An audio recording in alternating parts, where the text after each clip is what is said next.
Imagine a city where, well, history literally breathes right beside cutting-edge technology, where you see ancient ruins standing almost shoulder to shoulder with bustling metro Yeah. stations. That's Delhi for you. Today, our deep dive takes us into India's eternal capital, a truly modern metropolis, officially known as the National Capital Territory, or NCT, of Delhi. Right. And our mission here really is to unpack Delhi's many layers for you. We're drawing directly from the sources you've given us to, reveal its thousands of years of history, its incredibly diverse cultures, those amazing spiritual landmarks, and its dynamic modern life, too. We'll be hunting for the most important nuggets of knowledge, the key insights, basically giving you a shortcut to being genuinely well-informed about this incredible place. And geographically, it's quite distinct, isn't it? Delhi's situated right there in northern India, along the Yamuna River. It's bordered by Haryana on, what, three sides? And Uttar Pradesh to the east. The climate's pretty extreme, too. You get those scorching summers, chilly winters, and then the monsoon brings some relief. Yeah, definitely a city of extremes in climate. But what's surprising, perhaps, even with all the massive urbanization, is that Delhi still holds on to these large green spaces. Parks, protected forest areas like the Ridge. It's quite something. That geography, that kind of physical grounding, really sets the stage for what is, well, arguably Delhi's most defining feature. Its incredibly deep, layered history. I mean, we're talking over 2,500 years. It's even mentioned way back in the ancient Mahabharata as Indraprastha, the legendary capital of the Pandavas. And what's so fascinating about that long history isn't just the timeline itself. It means Delhi's been ruled by so many different dynasties, and each one left a really distinct, often quite visible legacy. You have a major turning point with the Delhi Sultanate starting in the 12th century. That marked a huge shift in its cultural fabric. Then the Mughals, they really cemented Delhi's identity when they made Shahjahanabad, what we usually call Old Delhi now, their capital. They transformed the city, turning it into this vibrant hub of Islamic architecture and Indo-Persian culture. Right, and then came the British. Exactly. Later in 1911, the British Empire shifted its administrative capital there from Calcutta. And that led to the construction of New Delhi, spacious, grand, very different. Famously designed by Edwin Lutyens, it was meant to be a deliberate break from the Mughal past. And then, of course, after India's independence in 1947, Delhi continued its central role, emerging as the capital of modern India. It's a city that has genuinely seen it all. Invasions, revolutions, the terrible partition riots, massive democratic change. Yet it just keeps evolving. And this constant layering, this history piled on history, has created something really unique in Delhi's urban fabric. Which leads us to that famous split. Exactly. How does all this deep historical layering actually show up in the city you experience today? Well, Delhi is famously, almost notoriously, divided into two really contrasting parts, Old Delhi and New Delhi. Oh, absolutely. Old Delhi it's like stepping back in time. It's a window straight into the Mughal era, a place where you don't just see history, you actually feel it. Its narrow, winding lanes, those centuries-old markets like Chandni Chowk, they still buzz with this incredible energy. I can just imagine. Yeah, and iconic spots like Jama Masjid, the huge mosque, and the Red Fort, they remain totally central to daily life there, if you can picture it. The smell of spices hanging in the air, the call to prayer echoing, the rattle of cycle rickshaws, it all creates this really powerful, nostalgic charm. It just pulls you right in. It's, an immersive experience of the past. And then the complete opposite. New Delhi. Right. Stark contrast. New Delhi is all about being planned, wide avenues, incredibly green in comparison. It's the seat of the Indian government, isn't it? Home to the impressive Rashtrapati Bhavan, the president's house, the parliament house, those big administrative north and south blocks. And you have iconic sites like India Gate, standing tall, surrounded by tree-lined avenues and these grand colonial buildings. It really symbolizes modern Indian governance and, well, diplomacy. And this stark contrast, between ancient and modern, chaotic and planned, it isn't just about looks. It really speaks volumes about Delhi's incredible ability to adapt. The city keeps layering new identities over its ancient foundations. It's a dynamic that's, I think, maybe unparalleled in other big global capitals. It carries its past alongside its present, rather than just replacing it. That makes sense. Yeah. And this duality, the old and the new coexisting, it seems like it also fuels an incredible cultural dynamism. You mentioned Delhi's a melting pot. People from literally every Indian state live here, right? Bringing their own languages, food, clothes, festivals. What does that actually look like on the ground? Oh, that diversity it's palpable. It's everywhere, and it's incredibly rich. Just walking around, you'll hear Hindi, Punjabi, Urdu, English spoken commonly, sometimes all mixed together.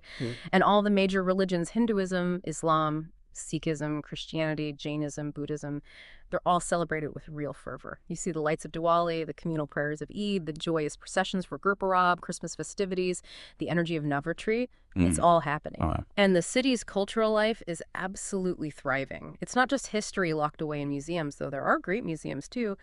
It's alive with countless art galleries, literary festivals popping up, vibrant theater groups, music concerts from classical to rock, fashion events, even the youth culture, especially in places like Hauskaz Village or Connaught Place or Cyber Hub out in Gurgaon. It shows this brilliant fusion of tradition and global trends. You might see like an ancient tomb hosting a modern art pop-up. It's that kind of mix. That sounds amazing. Yeah. And speaking of dynamism and culture, we have to talk about the food scene in Delhi because it's legendary, isn't it? People say it's a food lover's paradise. Everything from really high-end fine dining to, well, supposedly the most delicious street food on earth. Oh, absolutely. The food is incredible. The influence of Mughlai cuisine, that's a legacy stretching back centuries, is just everywhere. Yeah. Dishes like butter chicken, biryani, all kinds of kebabs, nihari. You find them in fancy restaurants, sure, but also in these historic food lanes, like near Jama Masjid, places like Kareem's, where recipes are supposedly generations old. Right, Kareem's is famous. Exactly. And then you have the amazing Punjabi food, so comforting, so robust, creamy dals, parathas just loaded with ghee, those tall glasses of cooling lassi. And yeah, you simply cannot talk about Delhi without mentioning the street food, the energy around the stalls, the flavors are just unmatched. You've got cha, all those savory snacks, golgappas, samosas, aloo coffee rolls. Getting hungry just listing them. Me too. But it's not just North Indian food. Delhi embraces other global cuisines with just as much passion. South Indian, continental, Italian, Middle Eastern. It really reflects the city's diverse population. Whatever you want, you can probably find it. And visually, beyond the food, Delhi is just packed with these incredible landmarks. Yeah. Attractions that really embody this blend of history and culture we're talking about. You have the Red Fort, of course, where the Prime Minister addresses the nation every Independence Day. It's a symbol of both the imperial past and the democratic present. A powerful symbol. Then there's the Qutub Minar, that towering 73-meter minaret, a UNESCO World Heritage Site, right? A testament to early Islamic architecture in India.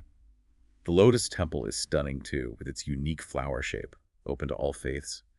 And Humayun's tomb, beautiful, serene, and often said to be an inspiration for the Taj Mahal. It really is beautiful. And you also have the modern marvels like Akshardham Temple. It's this huge, relatively new Hindu temple complex that blends devotion with technology and art in a really interesting way. And of course, you have Raj Ghat, the very simple, very moving memorial to Mahatma Gandhi on the banks of the Yamuna. So you have all this history, all this culture. Yeah. But connecting it to today, you find Delhi is also this incredibly bustling modern metropolis with some pretty impressive infrastructure. It truly is. I mean, look at the metro rail system. It's vast, it's clean, it's efficient, and it's actually one of the largest in the world now. It's completely changed how millions of people commute daily. Yeah, the metro is amazing. And then there's the growing network of flyovers, expressways. They're even bringing in more electric buses to try and manage the traffic. Plus, the Indira Gandhi International Airport is a major global air hub. That really reflects Delhi's connectivity to the world. The city also offers, world-class hospitals, huge shopping malls, numerous universities, office complexes, co-working spaces, all the markers of a modern city. And its role in the country. It's central. It's home to India's largest media houses, influential policy think tanks, major corporate headquarters, countless NGOs, and of course, all the diplomatic missions. That really solidifies its role as a national and international center point. Education-wise, too, it's a powerhouse. You've got the huge University of Delhi for broad academics, but also specialized giants like IIT Delhi for tech, AIMS for medicine, the National School of Drama, NEFT for fashion. It shows the intellectual capital there. And the economy. What drives it? It's largely driven by the services sector now. Things like IT, telecommunications, finance, education, media, healthcare, tourism. They're huge. Real estate and retail are also major contributors. It's actually one of India's wealthiest cities if you look at per capita income. Okay, so it's dynamic, it's growing, it's economically powerful. Yeah. But like any massive city, especially one growing this fast, Delhi faces some pretty significant challenges, right? Absolutely. And that rapid growth in such a historically dense place raises important questions. Air pollution is a major one. Delhi is often, sadly, ranked among the world's most polluted cities, particularly in winter. It's a complex mix of factors: vehicle emissions, industrial pollution, construction dust, and agricultural stubble burning in nearby states. It creates this thick smog and has serious health impacts. Yeah, you hear about that a lot.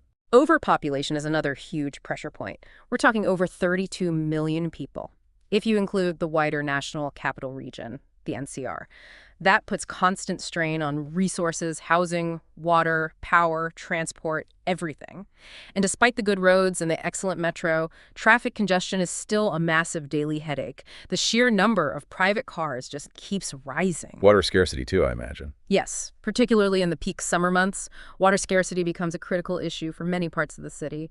And, managing waste and sanitation effectively across such a vast and densely populated area remains a continuous struggle, requiring constant civic effort and investment. It sounds like a city of real contrasts, even in its challenges.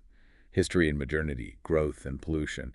Yet you get the sense, despite all these massive issues, that the city keeps trying to evolve. There are initiatives focusing on sustainability, on cleanliness, on smart city infrastructure. Feels like it's constantly adapting, trying to figure things out. It really is. Yeah. And that adaptability might be one of its core strengths. So thinking about all this, what does it all mean for you, the listener? I'd say Delhi isn't just a city you visit or, read an article about. It's truly an experience, something that engages all your senses. An experience. Yeah. Yeah, that feels right. And what an experience it is. You can go from hearing sacred chants in ancient temples to the constant honking of modern traffic in minutes. Yeah. From, reading Mughal-era poetry to seeing live hip-hop battles. Delhi truly holds so many layers. It's chaotic, yes, but also beautiful. Intense, definitely, but also surprisingly intimate in places. It really is a city where history breathes right beside technology in every single moment, every single breath. Which leaves us with a thought to ponder, perhaps. How does a city like this, one that has witnessed centuries upon centuries of transformation, one that holds such deep, inherent contradictions, how does it manage to maintain its unique, undeniable identity through it all? And maybe, what can that teach us about urban resilience in our own rapidly changing world?